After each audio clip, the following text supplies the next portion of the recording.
A point of order. The Honourable Todd McLeay. Mr Speaker, I wish to make a ministerial statement under Standing Order 356 in relation to Solid Energy going into voluntary administration. The Honourable Todd McLeay. Mr Speaker, today the Board of Solid Energy has placed the company into voluntary administration. This follows months of negotiation with key stakeholders who have agreed to put a proposal to creditors that provides for an orderly sell-down of assets over the next 2.5 years. This decision to place the company into voluntary administration was made after it became clear that even with significant operational improvements, the falling international coal price means there is no prospect of Solid Energy being in a position to repay or refinance its bank debt. Solid Energy owes $320 million of bank debt, some falling due in September of 2016, and overall has exposure of close to $500 million. As a result of the considerable efforts of its board and management, officials and lenders, Solid Energy is certainly a much more efficient and effective business today than it was 2 years ago. But the reality is that there is still no prospect of the company being in a position to repay or refinance its debt or access the capital that it would require to invest for the future. An orderly sales process of Solid Energy gives the best chance that parts of the business can continue to operate under different ownership in the future. If the creditors agree to the proposal, the company will remain solvent during the process and will continue to carry on its normal business under its existing board of directors. Payment of employees and trade creditors will continue on a business-as-usual basis, and customers will continue to have access to coal. Under the terms of the restructure, existing Crown indemnities for site rehabilitation costs are being restructured to assist the sales process and to provide certainty for affected local authorities. Solid Energy is currently exiting and rehabilitating the Pike River mine site. Once it completes this process, the land will be returned to the Department of Conservation. Through the voluntary administration process, Solid Energy remains committed to this work. The government has provided intensive support to the company in an attempt to make it viable in a highly challenging international coal market. Over the past 2 years, directors, management, banks and the government have restructured the company's finances and its operations. This has included commitments of taxpayer support totalling more than $250 million. In 2013, the government negotiated a financial restructure package that saw Solid Energy's banks contribute $75 million in equity to the company. The bank also contributed $25 million in equity and offered $130 million in low-risk, secure loans for the company to use. In 2014, remediation liabilities totaling $103 million were transferred from the company to the Crown, which strengthened the company's balance sheet so it could continue trading.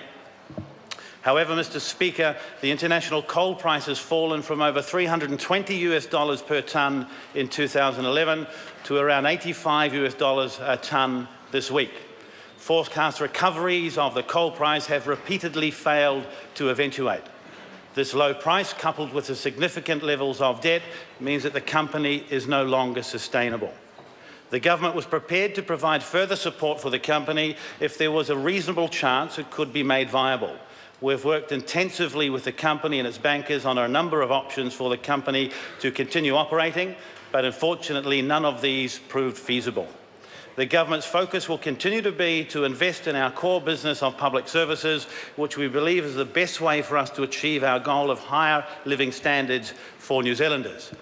Mr Speaker, the government has been in talks with affected councils over the past month, and I have this morning spoken to the mayors of these districts to thank them for the constructive way they've worked through and supported this proposal.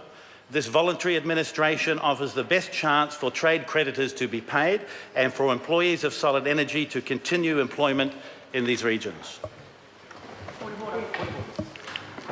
A point of order. Mr Speaker, I would like to draw your attention to Standing Order 356(2), which states pretty clearly that if possible, if a minister is going to make a statement, if possible, a copy of the statement should be delivered to the leader of each party before it is made. To my knowledge, that has not happened. And I would like to seek some assurance from, first of all, from the government that that will happen in the future when these statements are going to be made, as has always been the practice of the House.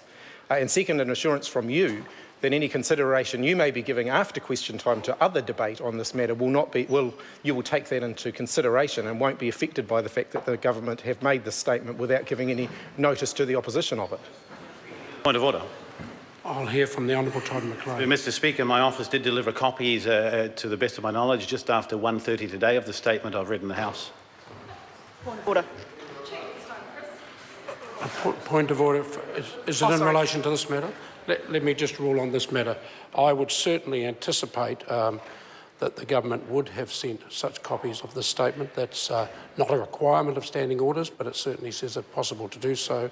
I can assure the member that decisions I make subsequent to question time are made quite independently of what happens with regards to ministerial statements. Is it in relation to this matter? Well, yes, it is, because the Honourable Jerry Burnley, Mr. Speaker, the Shadow Leader of the House did say he was seeking some assurance. So I think the comment that's been made by the Minister concerned is reassuring.